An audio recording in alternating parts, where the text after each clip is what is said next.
नमस्ते।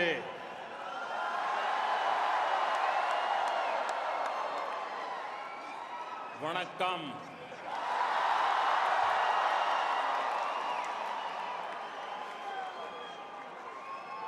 दीपावली का पर्व अभी अभी गया, लेकिन मुझे बताया गया कि लिटिल इंडिया ने इस बार दीपावली की रोशनी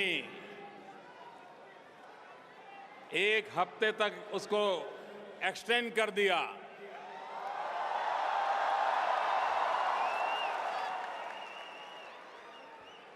मैं इसके लिए सभी सिंगापुरियंस का हृदय से आभार व्यक्त करता हूं।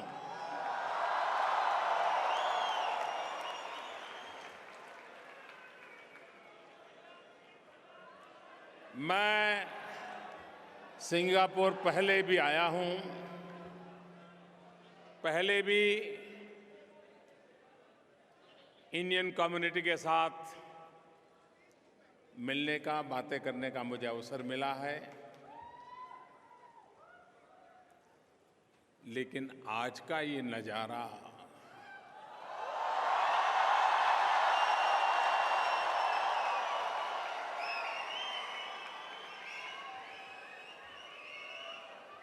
हिंदुस्तान में बैठ करके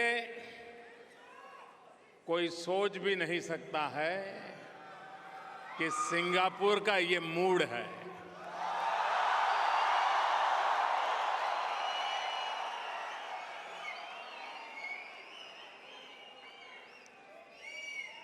मैं हृदय से आप सबका धन्यवाद करता हूं।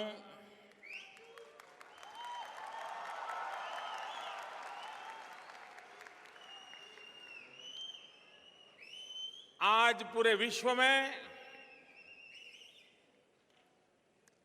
भारत की जो छवि बनी है, पूरा विश्व भारत की तरफ एक विश्वास के भाव से देख रहा है।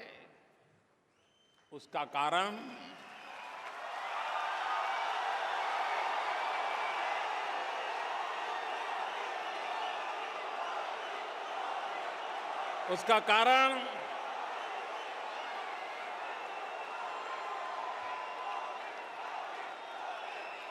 उसका कारण मोदी नहीं है,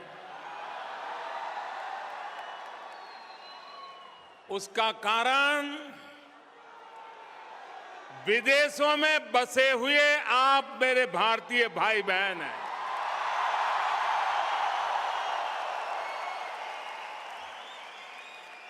आप लोगों ने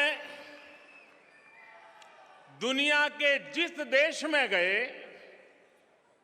जिस धरती पर पहुंचे, जान पहचान थी या नहीं थी, हालात अनुकूल थे या प्रतिकूल थे, आपने उस धरती को अपना बना लिया। आपने उस देश के लोगों के साथ आप ऐसे मिल गए जैसे दूध में शक्कर मिल जाए।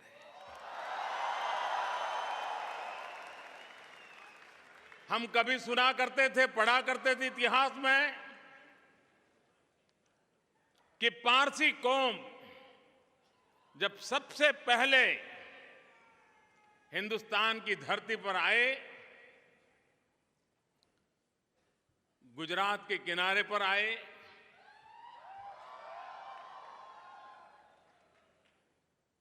और उस समय के हिंदू राजा थे जदी राणा। ये विदेश से आए थे, कौन है क्या है जानते नहीं थे, क्यों आए थे पता नहीं था, लेकिन उन्होंने समंदर में से मैसेज भेजा तो राजा ने एक दूध का ग्लास भरा हुआ उनको भेज दिया और उसमें मैसेज ये था कि जैसे ये ग्लास में दूध पूरी तरह भरा हुआ है और बिल्कुल जगह नहीं है, मैं आपको यहां कैसे समाऊंगा, ये सिंबॉलिक मैसेज था। तो पारसियों ने क्या किया, उस दूध में चीनी मिला दी, शक्कर मिला दी और वो दूध का कटोरा वापस भेजा और उन्होंने राजा को संदेश दिया कि हम विदेश की धरती से आए हैं, संकटों के मारे आए हैं, लेकिन जैसे इस भरे हुए दूध से भरे ग्लास में जगह न होने के बावजूद भी चीनी जैसे उसमें मिल गई, हम भी मिल जाएंगे और हम और मिठास भर देंगे।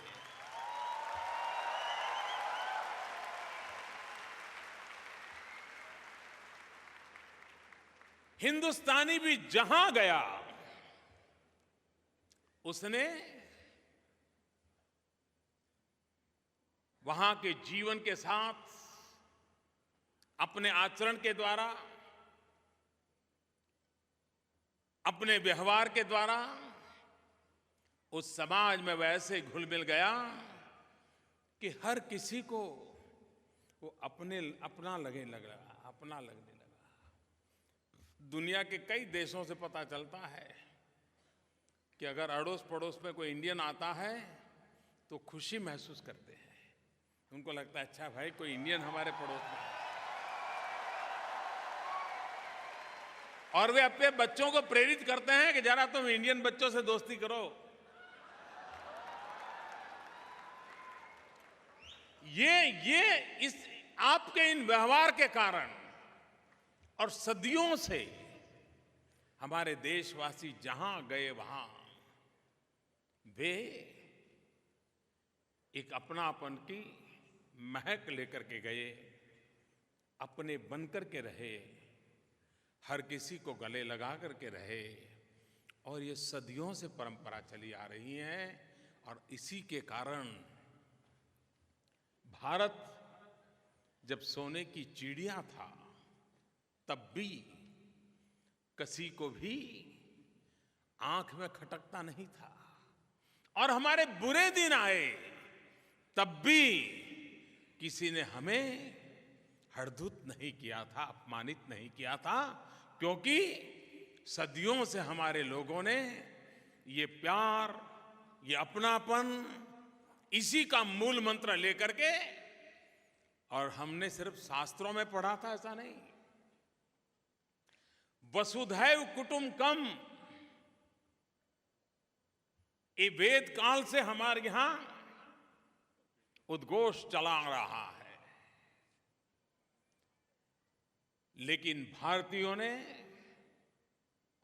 सच्चे अर्थ में वसुधैव कुटुंबकम, whole world is one family,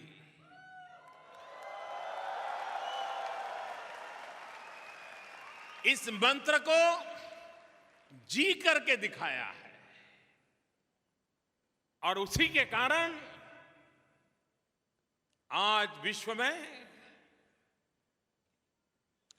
भारतीयों के प्रति, भारत के प्रति कहीं कोई आशंका का माहौल नहीं होता है, अपनेपन की सुवास होती है। और इसलिए मैं विश्व भर में फैले हुए मेरे सभी भारतीय भाइयों बहनों का आदरपूर्वक अभिनंदन करता हूं।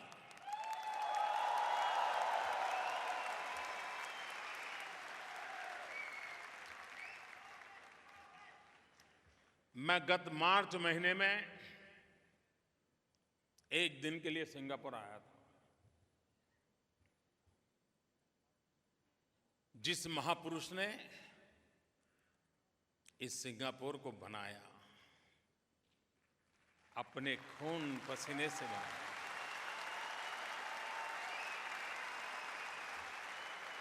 अपने आप को खपा दिया,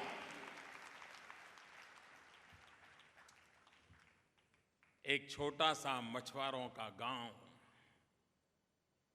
आज विश्व के समृद्ध देशों की बराबरी कर रहा हो, ऐसा सिंगापुर बन गया।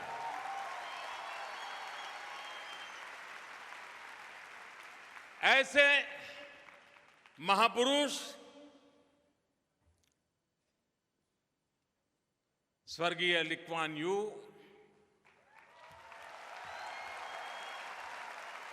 उनकी अंत्येष्टि के लिए, अंतिम दर्शन के लिए मैं आया था।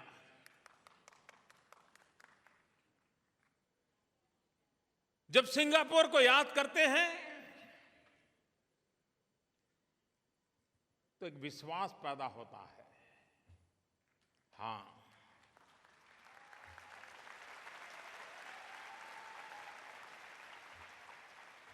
अगर कुछ करने का माजा है तो होके रहता है।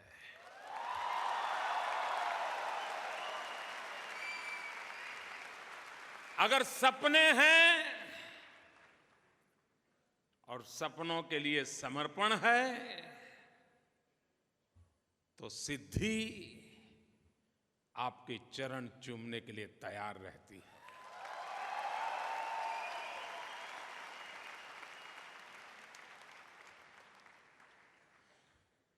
प्रसिद्धि और सिद्धि में बहुत बड़ा फर्क होता है।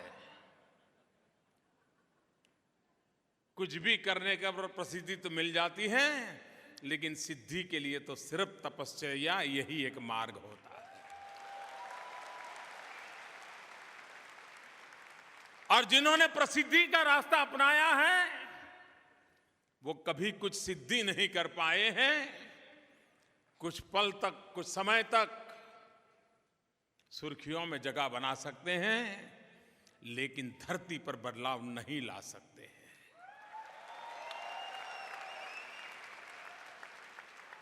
सिंगापुर वो एक उदाहरण है कि 50 साल के कार्यकाल में एक ही जनरेशन की आंखों के सामने एक देश को कहां से कहां पहुंचाया जा सकता है, इसका यह उत्तम उदाहरण है।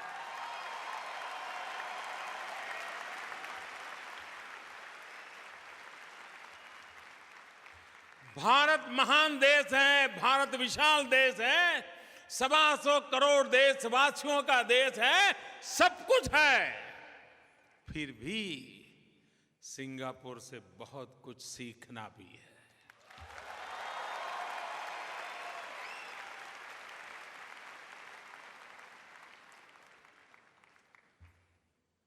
आज से 50 साल पहले, 60 साल पहले जिस महापुरुष को एक विचार आया, सिंगापुर की सफाई, स्वच्छता, क्लीनलीनेस,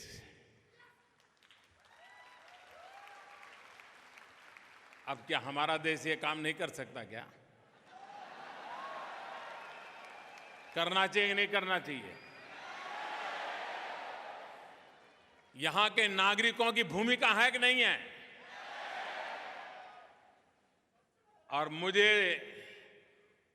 महात्मा गांधी जीवन भर एक बात के लिए बड़े आग्रही थे, स्वच्छता के लिए। और वो तो यहां तक कह दिया था कि मुझे आजादी और स्वच्छता दो में से पहले प्राथमिकता देनी है तो मैं स्वच्छता को दूंगा।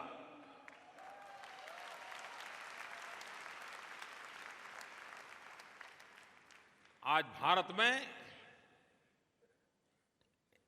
सबका एक मन बना है, हर किसी को लग रहा है कि हमारा देश ऐसा नहीं होना चाहिए, बहुत हो चुका, गंदगी में बहुत गुजारा कर लिया।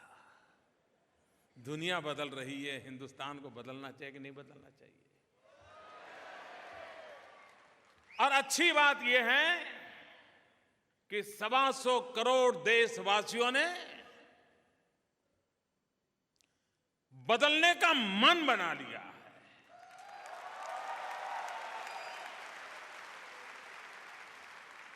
कोई देश न सरकारों से बनते हैं न सरकारों से बढ़ते हैं, देश बनते हैं जन जन की इच्छा शक्ति से, जन जन की संकल्प शक्ति से, जन जन के पुरुषार्थ से,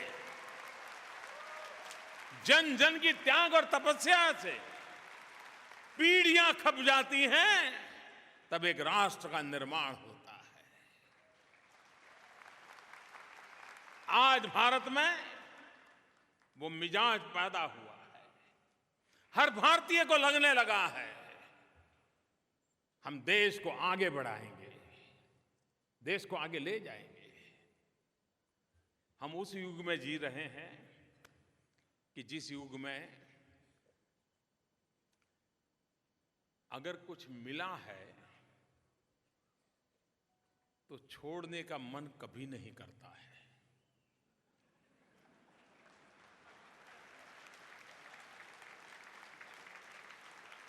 हम ट्रैवल करते हो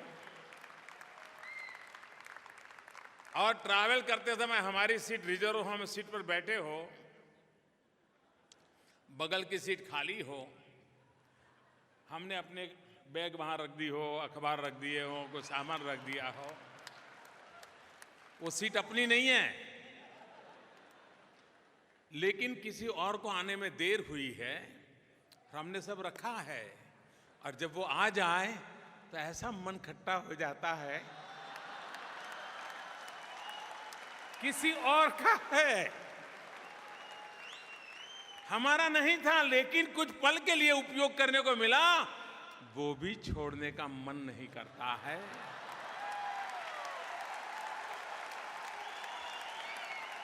ये मूलभूत प्रवृत्ति है।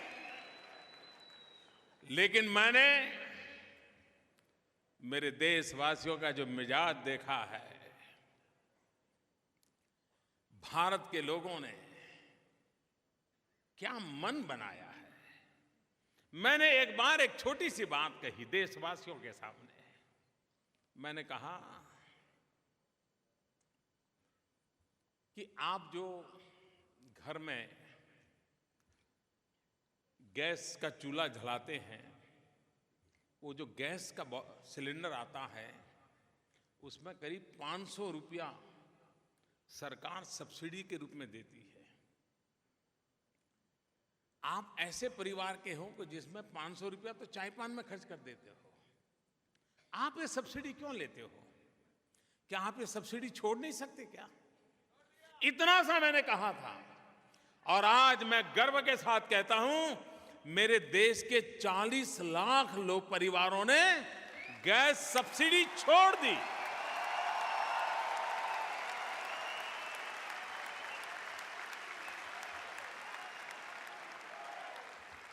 बगल की कुर्सी ना छोड़ने का जो मन रहता था, वो आज सब्सिडी छोड़ने के लिए तैयार हो जाता है।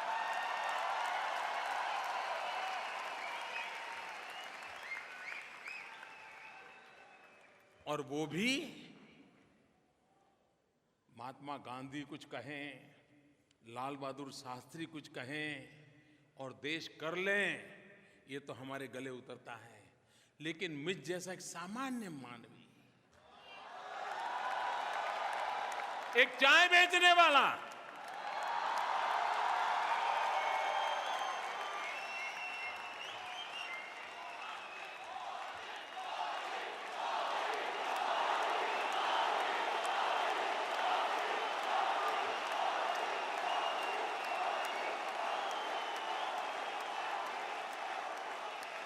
ये देश के सामने एक बात रखे और मेरा देश इस बात को सर आंखों पर उठा ले, तब मेरा मन कहता है ये देश नई ऊंचाइयों पर जाकर के रहेगा। ये देश, स्वामी विवेकानंद जी ने जो सपना देखा था कि मैं मेरी भारत माता को विश्व गुरु के रूप में देख रहा हूं, मैं विश्वास से कहता हूं कि अब हिंदुस्तान विवेकानंद जी के सपनों को साकार करने के लिए सज्ज हो चुका है।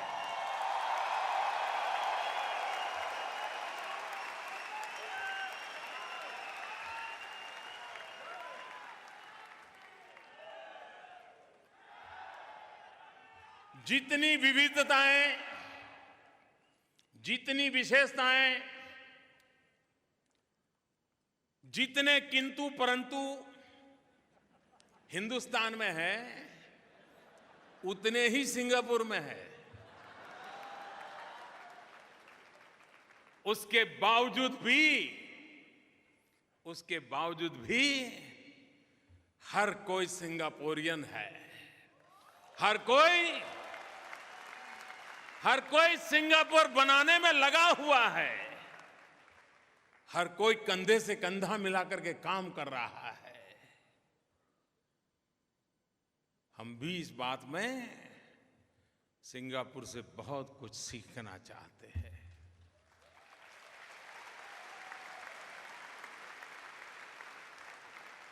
वसुधैव कुटुंबकम जिस धरती से मंत्र निकला, वहां भी जन जन मेरे परिवार का है, हर कोई मेरा अपना है। वही भाव देश को आगे बढ़ाने की ताकत बनता है और उसी को बढ़ाने की दिशा में हम लगातार कोशिश कर रहे हैं।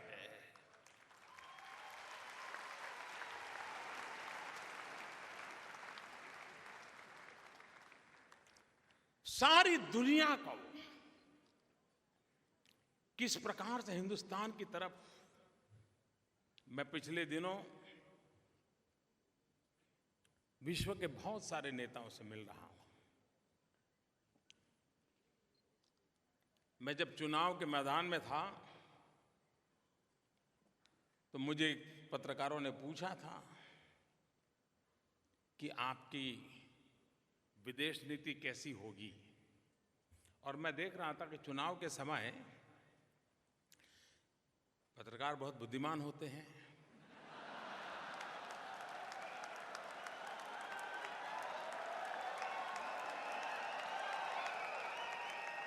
और बड़े चतुर भी होते हैं।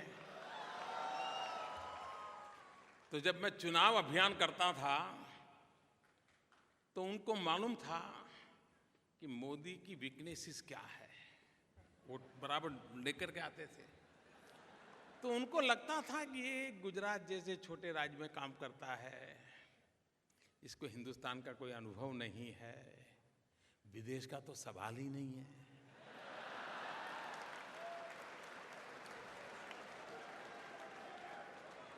तो मुझे वो हर दूसरे तीसरा सवाल घुमा फिरा करके विदेश नीति पर ले आते थे।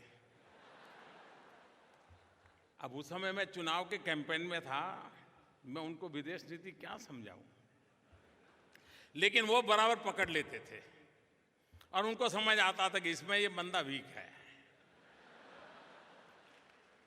और वो घुमा फिराकर मुझे वही ले जाते थे। तो फिर मैं इतना ही कहता था कि देखिए भाई, जब हम इस जिम्मेवारी को निर्वाह करने की नौबत आएगी तब क्या करना वो देखेंगे, लेकिन मैं इतना विश्वास देता हूं, न हम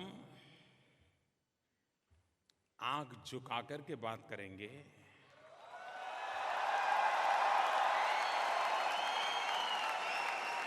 और न ही हम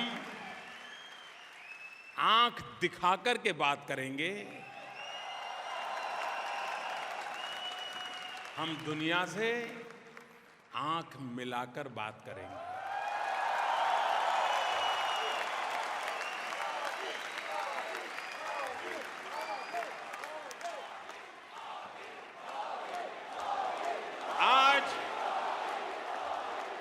आज 18 महीने के बाद मेरे प्यारे देशवासियों, मैंने जो वादा किया था उसको निभाया है। न हिंदुस्तान आंख झुका करके बात करता है, न कभी हिंदुस्तान किसी को आंख दिखाने की कोशिश करता है, लेकिन हिंदुस्तान आत्मविश्वास से भरा हुआ है, वो आंख मिला करके बात करता है।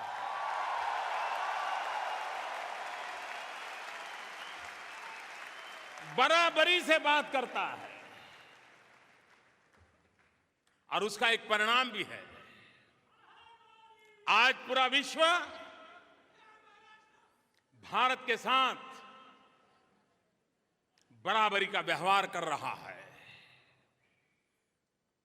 सारे विश्व को 125 करोड़ देशवासियों वाला देश क्या होता है, उसकी ताकत क्या होती है, अब विश्व भली भांति पहचानने भी लगा है, अनुभव भी करने लगा है।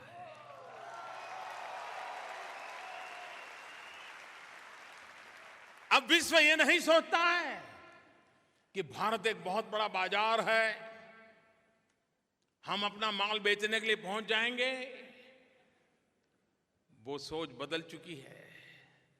अब उसको लगता है मौका मिल जाए तो हिंदुस्तान के साथ पार्टनरशिप कर लें,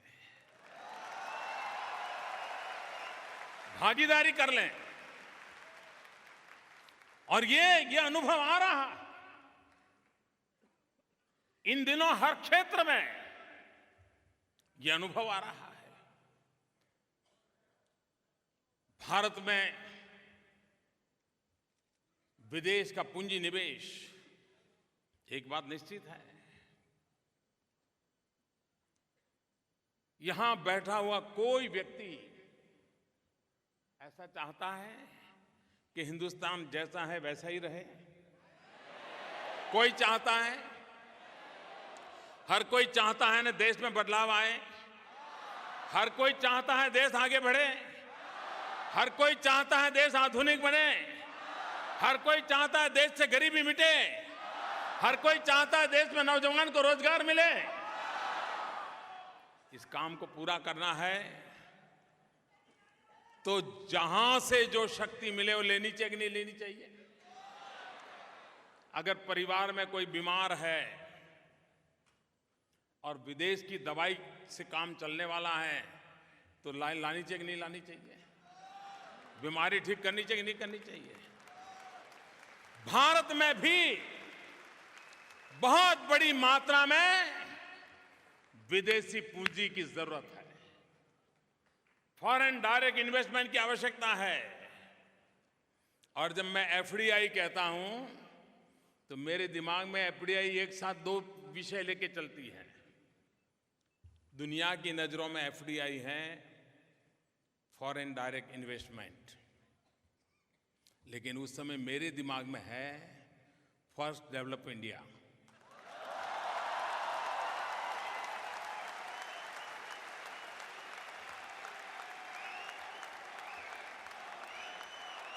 और इसलिए FDI to FDI, foreign direct investment to first develop India. अब मुझे बताइए, आप कितने ही सालों से पड़ोसी के बराबर बराबर रहते हो और कभी अचानक 5-10 हजार रुपए की जरूरत पड़ गई और गए तो दे देगा क्या? वो कहेगा हाँ हाँ बिल्कुल मैं तो मदद जरूर करूंगा, आपको ऐसा करो, आपके भाई साहब बाहर गए हैं, वो मंडे को आएंगे, फिर मैं कुछ करूंगा। ऐसा ही करते हैं ना? 10,000 रुपया भी बगल में कोई देने को तैयार नहीं होता है। आज फॉरेन डायरेक्ट इन्वेस्टमेंट में मैं जब सत्ता पर आया उसके पहले जो स्थिति थी उसकी तुलना में 40% ग्रोथ हुआ है। 40% ग्रोथ।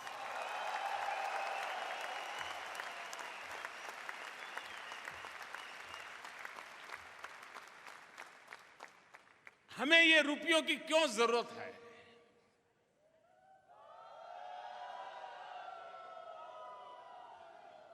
कागज पर दिखाने के लिए नहीं, हमें बदलाव लाना है। आप हमारे देश की रेलवे, मुझे बताइए, रेलवे का इतना बड़ा नेटवर्क, इतना बढ़िया नेटवर्क, दुनिया के कई देश जिसकी जनसंख्या है उससे ज्यादा लोग हमारे यहां एक समय रेल के डिब्बे में होते हैं।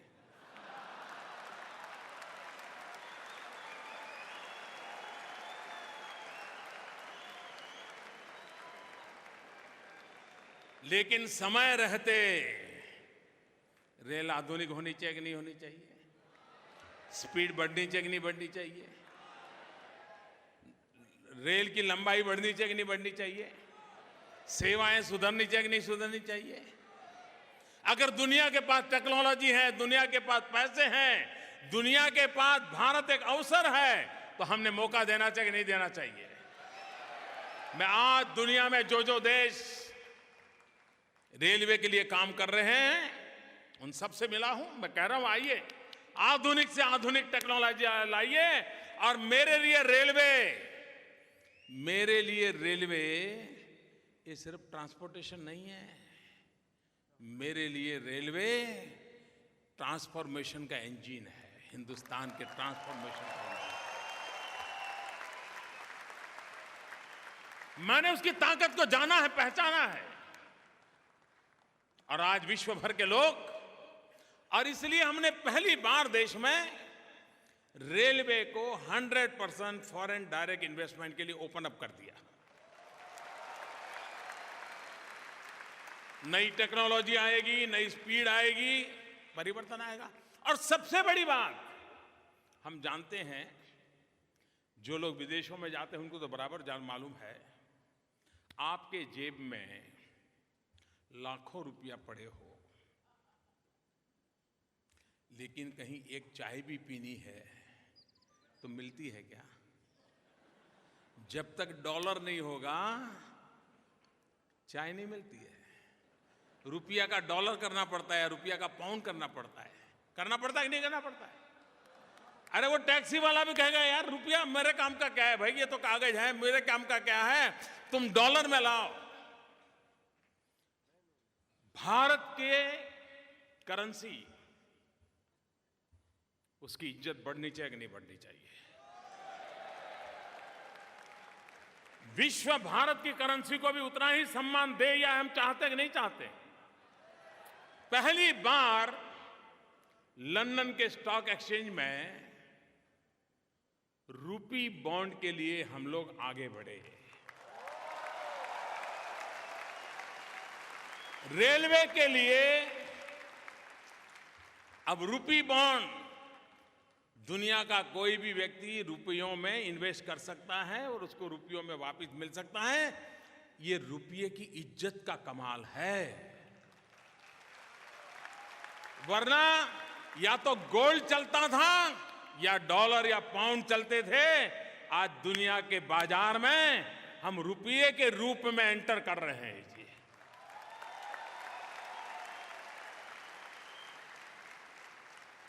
इसका कारण यह है कि पूरे विश्व में एक विश्वास पैदा हुआ है। ये जो रूपी बॉन्ड हमने लागू किया, अभी मैं जब यूके गया था, अभी तक बहुत लोगों को पल्ले ही नहीं पड़ा है कि करके क्या आया मोदी। अब आज मैं समझा रहा हूं तो शायद चर्चा शुरू होगी।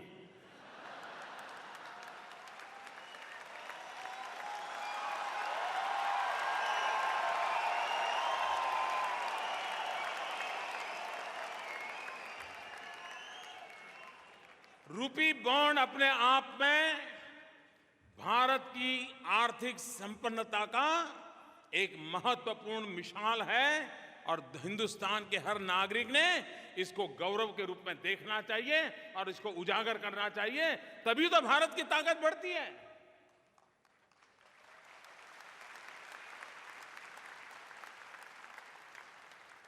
हम ही अपने आप को कोसते रहेंगे तो फिर दुनिया हमारी तरफ क्यों देखेगी भाई?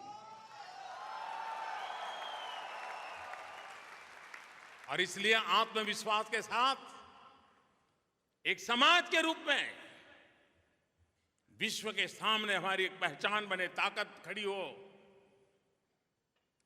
उस दिशा में हमारा प्रयास है। आज हिंदुस्तान में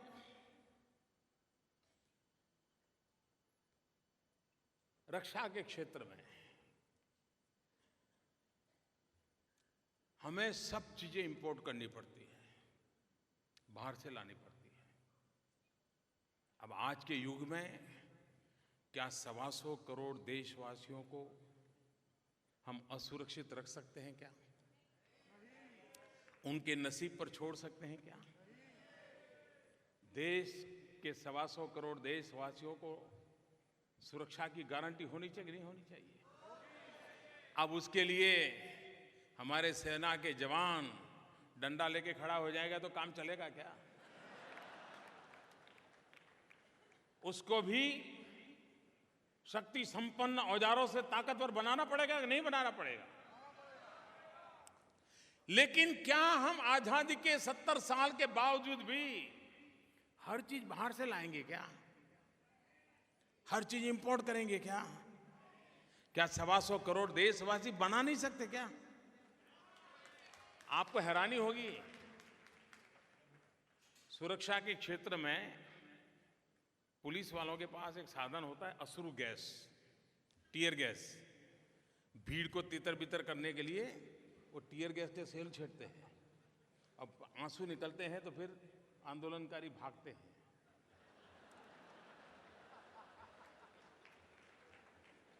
हम रोने के लिए भी बाहर से लाते हैं।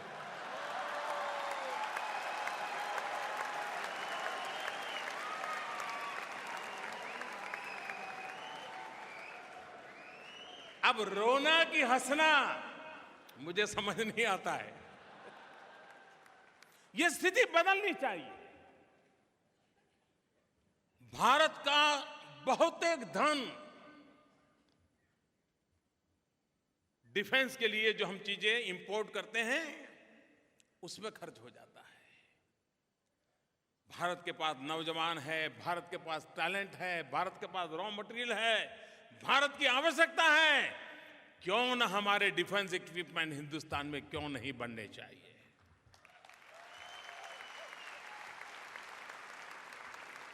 और इसलिए मैंने बीड़ा उठाया है कि भारत में रक्षा क्षेत्र में भारत अपने कदमों पर खड़ा हो। और इसके लिए हमने फॉरेन डायरेक्ट इन्वेस्टमेंट को पहली बार 49% ओपन अप कर दिया है। और हमने ये भी कहा है कि अगर उत्तम कक्षा की टेक्नोलॉजी अगर उसमें इन्वॉल्व है तो हम उसको 100% फॉरेन डायरेक्ट इन्वेस्टमेंट के लिए ओपन अप कर देंगे। लोग आएंगे, भारत में पूंजी लगाएंगे और भारत के नौजवान शस्त्रास्त्र बनाएंगे। वो हमारी भी रक्षा करेंगे और कहीं भेजना है तो भेज भी पाएंगे।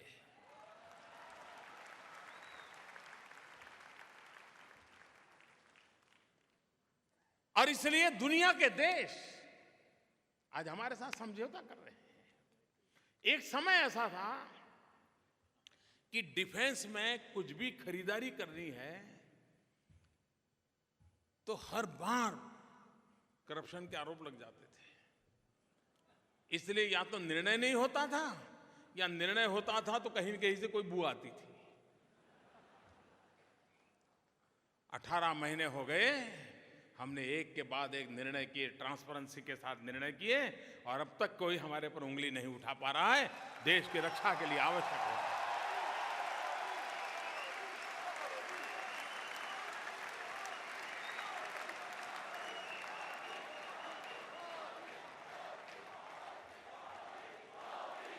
हमारा देश दुनिया में जिन देशों के पास समृद्धि है उनके सामने कठिनाई भी है। दुनिया के बहुत देश ऐसे हैं जो आर्थिक संपन्नता की ऊंचाइयों पर पहुंच चुके हैं, लेकिन उस देशों में बुढ़ापा घर कर गया है, जवानी नहीं बची है।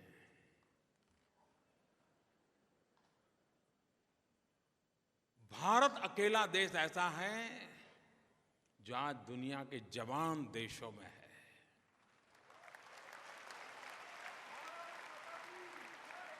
भारत की 65% जनसंख्या, 800 मिलियन लोग 35 साल से कम उम्र के हैं। जिस देश की जवानी से लबालब भरा हुआ हो, उसके सपने भी जवान होते हैं, संकल्प भी जवान होते हैं, इरादे भी जवान होते हैं और पुरुषार्थ भी जवान होता है।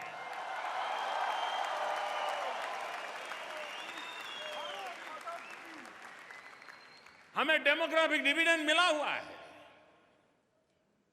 लेकिन ये ताकत में तब बदलेगा जब हमारे नौजवान के हाथों में हुनर हो, स्किल हो, रोजगार के अवसर हो। अगर वो नहीं है तो ये 35 साल की कम उम्र का नौजवान लंबे समय तक इंतजार नहीं कर सकता है। और इसलिए देश को ये 65% नौजवान हैं, उनकी शक्ति को भारत के निर्माण में लगाना है। और इसलिए हमने अभियान चला है स्किल डेवलपमेंट। और स्किल डेवलपमेंट में सिंगापुर का आईटीज, उसके साथ मिलकर के हम काम कर रहे हैं। हम जर्मनी, जिसने स्किल डेवलपमेंट में काम किया है, उसके साथ काम कर रहे हैं। हम यूएसए के साथ काम कर रहे हैं। दुनिया के देशों से जिन्होंने स्किल डेवलपमेंट में महारत हासिल की है, उसके पास जो उत्तम है उसको हम लाना चाहते हैं। और फिर उसमें हमारे लोग उसमें तो ताकतवर है, जोड़ देंगे नया।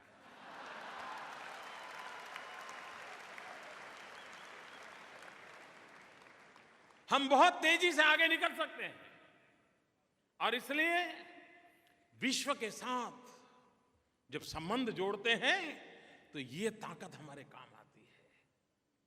हमारे यहां बहुत बड़ी मात्रा में यूनिवर्सिटीज, कॉलेजेस खुलते चले जा रहे हैं, प्राइवेट भी बहुत आ रहे हैं, लेकिन फैकल्टी नहीं मिलती है।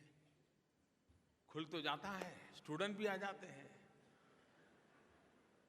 हमने एक योजना बनाई ज्ञान, और हमने विश्व भर में रहने वाले लोगों से कहा, विशेष करके भारतीय समुदाय को कहा कि आप जब आपके यहां मौसम खराब रहता हो,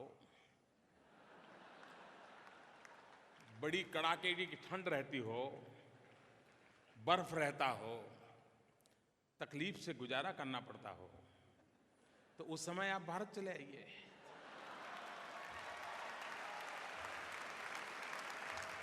छह महीने हमारे यहां रहिए, बच्चों को पढ़ाइए, 6 महीने उधर चले जाइए। जब हमारे यहां गर्मी शुरू हो तो वहां चले जाना। हमने यूएसए के साथ समझौता किया, और मुझे खुशी है कि बहुत बड़ी मात्रा में, सैकड़ों की तादाद में बड़े बड़े विद्वान, भारतीय मूल के भी और विदेशी भी, जो रिटायर्ड हुए हैं, वे आज भारत में आकर के पढ़ाने के लिए तैयार हुए हैं। हमारी नई पीढ़ी को शिक्षित करने के लिए। कहने का मेरा तात्पर्य यह है कि मेरी कोशिश यह है कि दुनिया में जो श्रेष्ठ है वो हिंदुस्तान में होना चाहिए, और हमारा जो श्रेष्ठ है उसमें दुनिया का श्रेष्ठ जुड़ना चाहिए। और इसलिए हमारी कोशिश ये है कि हमारा देश, हमारे नौजवान, उसकी शक्ति को जोड़ करके हम आगे बढ़ना चाहते हैं। अब आप में से हम बहुत लोग होंगे जिनको शायद अपने गांव में बिजली का संकट रहता होगा। जिस गांव से आप आए होंगे 24 घंटे बिजली तो नसीब ही नहीं होती होगी। वो दिन याद है ना कि सब भूल गए?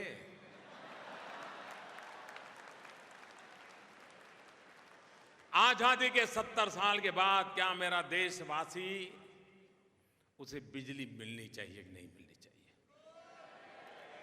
24 घंटे बिजली मिलनी चाहिए कि नहीं मिलनी चाहिए? उसको मोबाइल फोन तो मिल जाता है, लेकिन चार्जिंग के लिए दूसरे गांव जाना पड़ता है।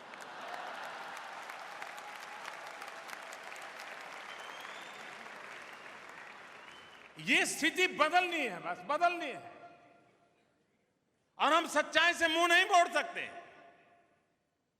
ये हकीकत है कि आज भी मेरे देश के लाखों परिवार, करोड़ों परिवार, हजारों गांव बिजली के संकट से जूझ रहे हैं। अगर मुझे आधुनिक हिंदुस्तान बनाना है,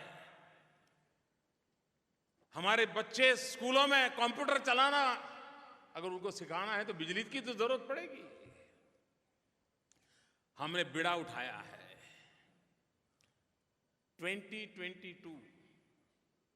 2022 जब भारत की आजादी के 75 साल होंगे, देश आजादी के 75 साल मनाता होगा, तब हिंदुस्तान में हर परिवार को 24 घंटे बिजली 365 दिन मिलनी चाहिए।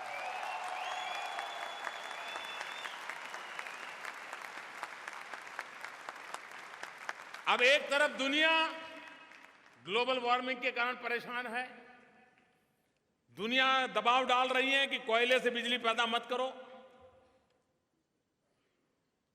हम भी चाहते हैं कि दुनिया के सुख में हम भी जुड़े, क्योंकि हम तो वो लोग हैं जिन्होंने सदियों से पर्यावरण की रक्षा की है।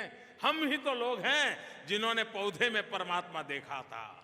हम ही तो लोग हैं जो जीव में शिव के दर्शन करते हैं। इस महान परंपरा से निकले हुए हम लोग हैं।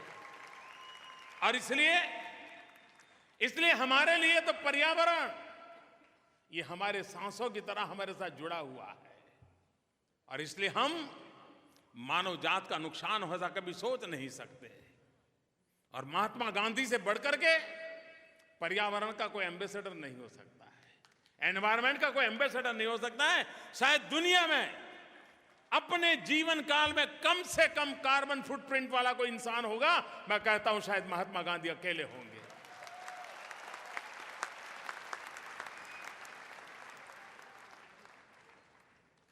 और इसलिए हम ऊर्जा तो चाहते हैं, लेकिन दुनिया के लिए संकट भी पैदा करना नहीं चाहते। भारत ने सपना देखा है 2030 तक 40% बिजली वे नॉन फोसिल माध्यम से होगी, कोयले के माध्यम से नहीं होगी। मतलब ये जो छोटे छोटे टापू देश है ना, जिनको डर लग रहा है कि समंदर का अगर स्तर बढ़ गया तो डूब जाएंगे, हम आपको डूबने नहीं देंगे।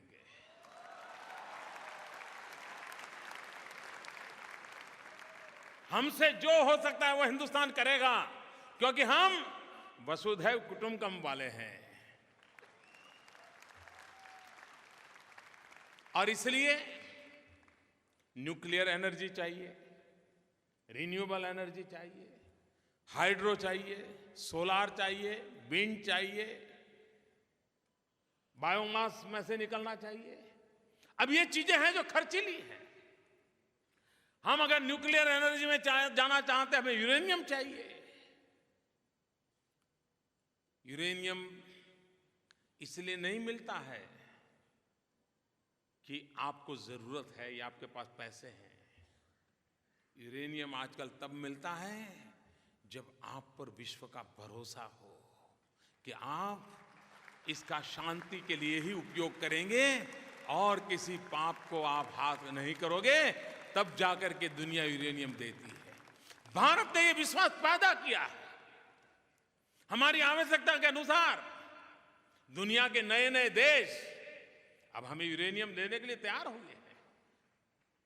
पिछले 18 महीने में कजाकिस्तान कहो, कनाडा कहो, ऑस्ट्रेलिया कहो, इन्होंने भारत को सिविल न्यूक्लियर एनर्जी के लिए हमारे साथ करार की, और कुछ लोगों ने तो डिलीवरी देना शुरू कर दिया।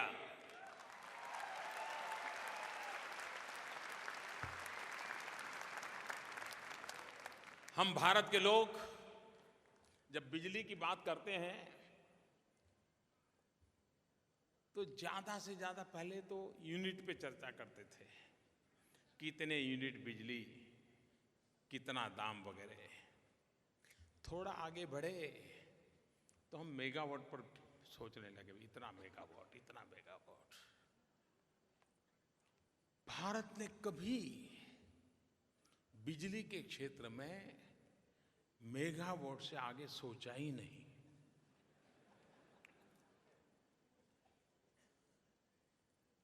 हमने पहली बार फैसला किया है 175 गीगावाट।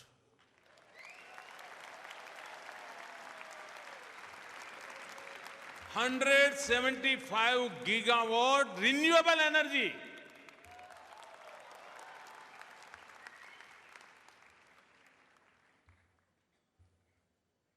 बड़ी सामान्य बुद्धि का विषय होता है। हम लोग स्कूल में जब एग्जाम देते थे तो टीचर क्या सिखाते थे?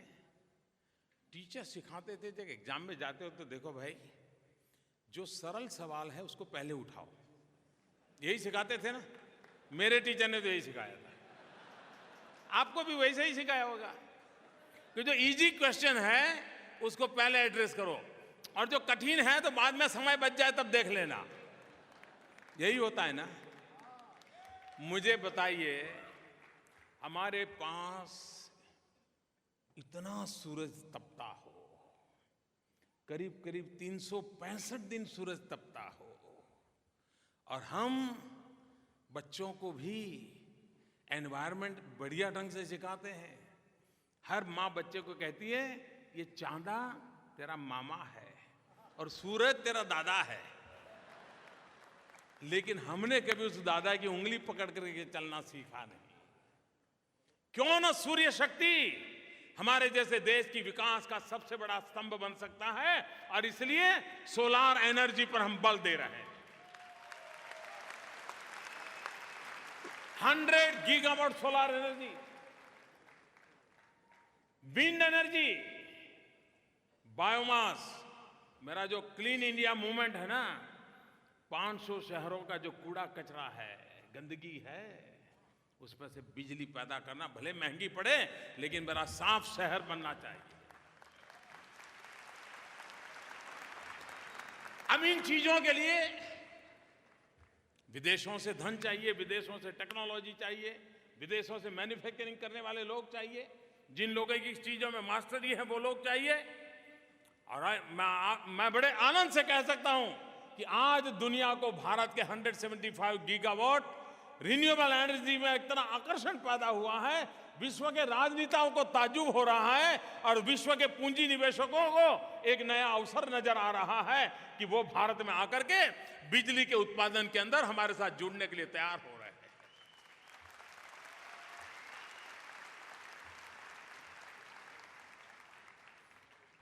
दुनिया के साथ संबंध होते हैं, वो संबंध गुड़ी गुड़ी बातों से नहीं होते हैं। विश्व या तो आपका लोहा मानता है, या विश्व अपनेपन की भाषा समझता है। आज मैं संतोष के साथ कहता हूं कि विश्व के साथ भारत ने ऐसे संबंधों को बनाने का रूप लिया है। आप मुझे बताइए, पश्चिम एशिया के देशों में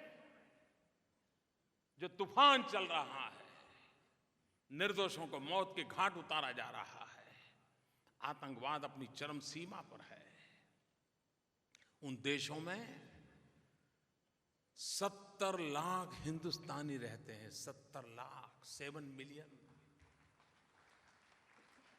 आप मुझे बताइए, आप सिंगापुर में रहते हैं इसलिए बहुत जल्द बात को समझोगे, क्या उनको उनके नसीब पे छोड़ देना चाहिए? क्या उन पर संकट आएगा तो किसकी तरफ देखेंगे?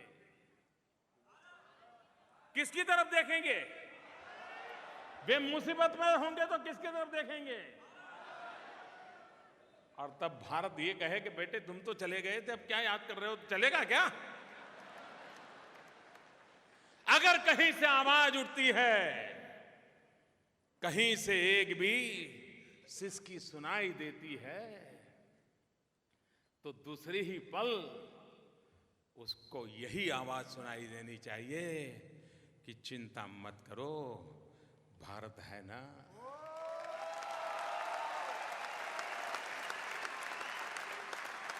कहीं पर भी सिसकी सुनाई दे, उसको यही आवाज सुनाई देनी चाहिए, हाँ भारत है ना। और एक बार उसके कान में स्वर गूंजता है, वो निश्चिंत हो जाता है, ठीक है संकट के बादल आए हैं, लेकिन मेरा देश मुझे बचा लेगा। और तब ये विश्व के रिश्ते काम आते हैं, संबंध काम आते हैं। यमन हो, इराक हो, हजारों की तादाद में हमारे भारतीय भाई बहन फंसे थे। इवन हमारी केरल की नर्सिस बहनें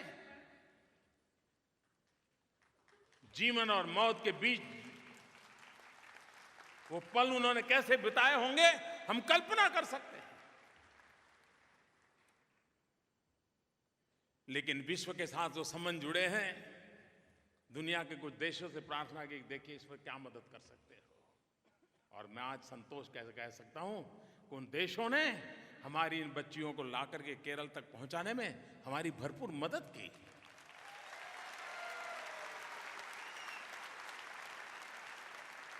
यमन में हमारे हजारों लोग फंसे थे। हम 3 महीने से उनको कह रहे थे कि भाई निकलो निकलो निकलो, लेकिन कोई निकलने को तैयार नहीं था। ये बाहर जो रहते नहीं, इतनी बात ध्यान रखे भाई, इतना हम समझाए वो नहीं वो तो साहब देखा जाएगा, क्योंकि इतने प्यार से रहते थे, इतनी निकटता थी कि उनको कभी शक ही नहीं था कि कोई मुसीबत आ सकती है। लेकिन चारों तरफ बम्बार्डिंग शुरू हुआ। हमने दुनिया के कुछ देशों के लोगों के साथ मैंने फोन पर बात की, और आज मैं संतोष के साथ कहता हूं कि दुनिया के उन देशों ने हमारी मदद की, और हम हजारों की तादाद में हमारे सभी यमन में फंसे हुए नागरिकों को लेकर के वापस आए।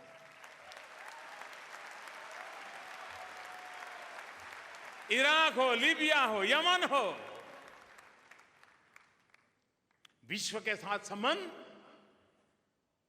आज के युग में हर पल हर समय आवश्यकता होती है। अरे कभी कभार नेपाल में हमारे यात्री चले जाएं और एक बस गड्ढे में पड़ जाए, अगर नेपाल सरकार के साथ नाते नहीं होगा तो उन बेचारों का कौन देखेगा।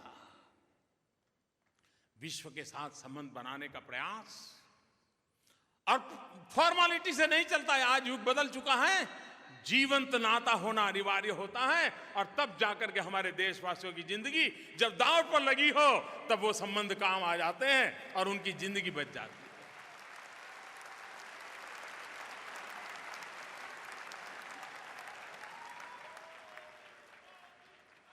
दुनिया के किसी एक देश में कोई एक भारतीय का जान चली जाए तो पूरा हिंदुस्तान बेचैन हो जाता है। हजारों की जान बच जाए तो खुशी कितनी हो सकती है, इसका आप अंदाज लगा सकते हो भाई। और इसलिए हमारी ये कोशिश रही है कि भारत विकास की नई ऊंचाइयों को पार करें। और आज वो जमाना नहीं है कि आप इन 4 देशों के साथ दोस्ती बना ली तो गाड़ी चल जाएगी। पहले तो दुनिया कुछ गुटों में बटी हुई थी। आप किसी गुट के साथ दोस्ती कर लो तो वो गुट आपकी रखवाली कर लेता था। आज वो युग नहीं है। आज पूरा विश्व इंटरडिपेंडेंट हो गया है। कोई भी दुनिया का देश आइसोलेटेड नहीं रह सकता है, और कोई भी दुनिया का देश अकेला ही सब कर लूंगा। दुनिया का समृद्ध से समृद्ध देश होगा, ताकतवर से ताकतवर देश होगा, लेकिन छोटे से छोटे देश पर भी वो डिपेंडेंट होता है। पूरी दुनिया इंटरडिपेंडेंट है। भारत ने अगर दुनिया में आगे बढ़ना है, भारत ने अपनी जगह बनानी है, तो इंटरडिपेंडेंट इस दुनिया के अंदर हमने भी अपने संबंधों को ताजगी देनी पड़ती है। देश छोटा, कितना ही छोटा क्यों ना हो, लेकिन यूएन में उसकी ताकत होती है। आप कल्पना कर सकते हैं, मैं हिंदुस्तान के वासियों को कहूं कि गैस की सब्सिडी छोड़ दो, 40 लाख लोग गैस सबकी छोड़ दे। और भारत का वक्त कैसा बदला है। अगर हिंदुस्तान ये कहे कि दुनिया नाक पकड़ ले, योगा करे,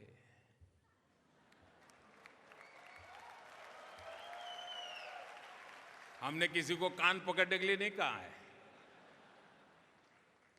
21 जून को पूरा विश्व अंतर्राष्ट्रीय योगा दिवस बनाए। कौन भारतीय होगा जिसको इस बात का गर्व नहीं हुआ होगा भाइयों बहनों।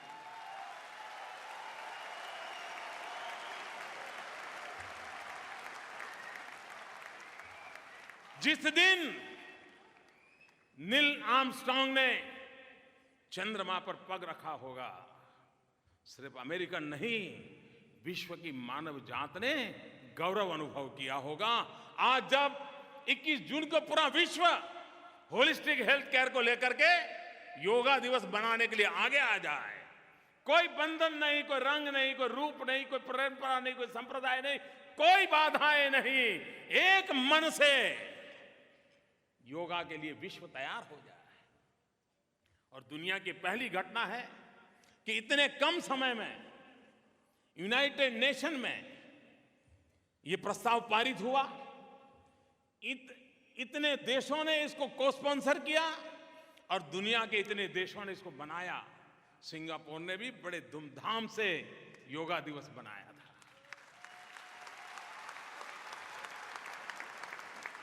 अब ये मोदी को योगा लाया है क्या?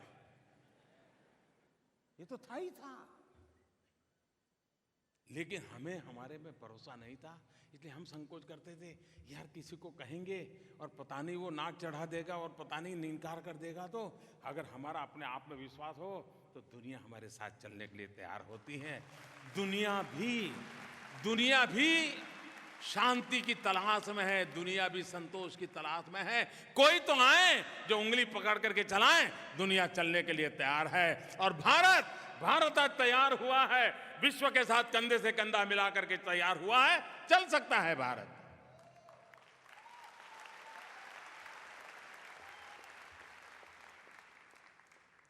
भाइयों बहनों, मेरा एक ही काम लेकर के मैं निकला हूं,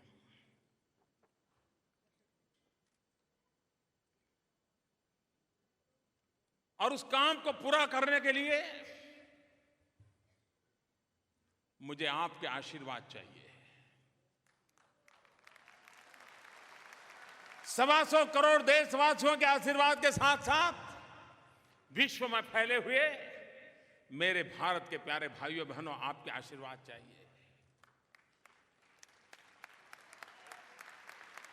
और वो काम है, एक ही काम करना है मुझे, विकास, विकास, विकास। और वो विकास जो गरीब के आंसू पहुंचने की ताकत रखता हो, वो विकास जो नौजवान को रोजगार देता हो, वो विकास जो किसान की जिंदगी में खुशहाली लाता हो, वो विकास जो हमारी माताओं बहनों को एम्पावर करता हो, वो विकास जो एकता और अखंडता के मंत्र को लेकर के विश्व के अंदर सर ऊंचा करके खड़ा रह सकता हो, वैसा विकास करने का सपना लेकर के मैं चला।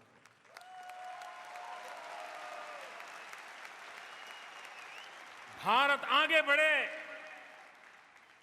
इतना काफी नहीं है, भारत आधुनिक बने ये भी उतना ही आवश्यक है।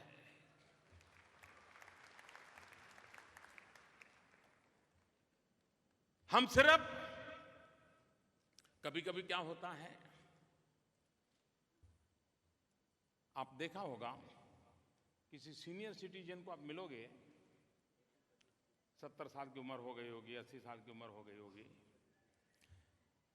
पोते पोती नमस्ते करने जाएंगे तो वो क्या करता है, आओ बैठो, देखो मैं जब 30 साल का था ना तो मैं ऐसा करता था। अब वो बच्चों ने ये बात 10 बार सुनी होती है, तो जब दादा बुलाते हैं तो बच्चे भाग जाते हैं, उनको लगता है कि ये दादा फिर कुछ कथा सुनाएंगे। ऐसा हम देखते हैं, परिवार के जीवन में हम सब देखते हैं। बालक भी लंबे समय तक पुराने पराक्रमों को सुनने के लिए तैयार नहीं।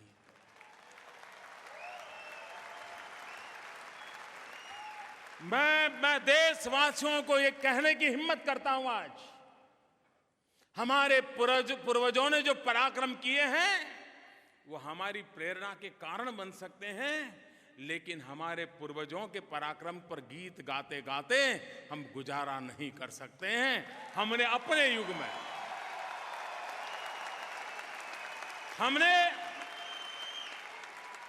पूर्वजों के पराक्रम से प्रेरणा लेकर के अपने वर्तमान को भी उज्जवल करना है और भविष्य की मजबूत नींव डालना, ये हमारा दायित्व बनता है। सिर्फ महान संस्कृति, महान परंपरा, 5000 साल का उज्जवल इतिहास, इसी के गीत गाते रहे और हम पड़ोसी को कभी पानी भी पिलाने को तैयार ना हो, ऐसा कभी मेरा देश नहीं हो सकता है।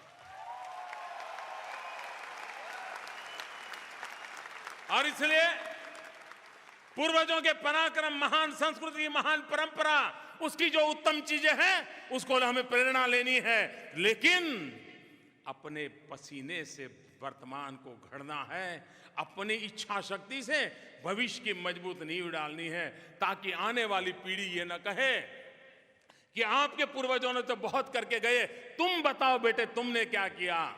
ये सवाल का जवाब देने का हमारे में हौसला होना चाहिए। ऐसा हिंदुस्तान बनाना चाहिए। अपने सामर्थ्य से, अपने पराक्रम से, अपने पुरुषार्थ से, अपने त्याग से, अपनी तपस्या से हमने हमारे देश को बनाना चाहिए, हमने हमारे देश को आगे बढ़ाना चाहिए और हमारे जो मूल्य हैं, सांस्कृतिक विरासतें हैं, उसको विश्व को परिचित कराना चाहिए। ये जब तक हम संतुलन नहीं करते, दुनिया हमें स्वीकार नहीं करेगी।